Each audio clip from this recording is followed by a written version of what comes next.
In January 1918, an experimental meningitis vaccine made from the pus of horses was tested on soldiers. Dr. Frederick Gates, board president of the Rockefeller Institute and trustee of Rockefeller Foundation, began the experiment at Fort Riley, Kansas in January 1918. In his 1918 published report, he notes that the vaccine was given in 3 random spitball doses. Not exactly accurate. 4,792 men received the first dose. 4,257 got the second dose. And only 3,702 received all 3 doses. Dr. Gates doesn't report what happened to 1,090 men who did not show up for the 3rd dose. Gates wrote that shortly after being injected, soldiers exhibited flu-like symptoms, including cough, vomiting, and diarrhea. The reactions, he said, simulated the onset of epidemic meningitis.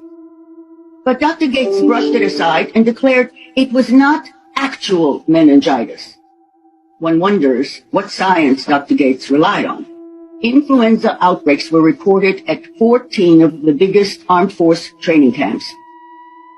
Recovered troops carried and transmitted the infection to healthy soldiers in the battlefields of Europe. A 2008 report surveyed worldwide fatality and mortality rates during the pandemic. They described how bacteria rapidly spread from infected people to others, particularly in crowded settings, such as hospital wards, military camp barracks, troop ships, and mines. Now, further evidence was obtained from something like 9,000 autopsies worldwide. The autopsies proved that the 1918 flu was not a flu.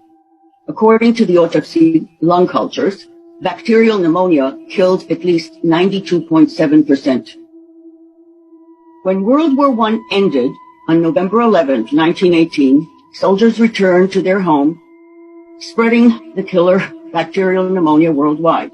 One of the most important eyewitnesses was Dr. Eleanor McBean. She witnessed the human carnage at the age of 13. She and her African-American family did not get vaccinated. They remained healthy throughout the pandemic. She became a doctor and authored several books, including The Poisoned Needle, 1957, Vaccination, the Silent Killer, 1977, and Swine Flu Expose, 1977. She provided very vivid descriptions. I'll read a little bit. When the flu was at its peak, all the stores were closed, as well as the schools, businesses, even the hospital, as the doctors and nurses had been vaccinated and were down with the flu. No one was on the streets. It was like a ghost town. We seemed to be the only family which didn't get the flu. So my parents went from house to house, doing what they could to look after the sick, as it was impossible to get a doctor. If it were possible for germs, bacteria, virus, or bacilli to cause disease, they had plenty of opportunity to attack my parents when they were spending so many hours a day in the sick rooms. But they didn't get the flu, and they didn't bring home germs to attack us children. None of our family had the flu, not even a sniffle. And it was in the winter with deep snow on the ground. Dr. McBean identified the experimental bacterial meningitis vaccine as the primary culprit. She wrote that only those who were vaccinated perished. Sound familiar? Yes.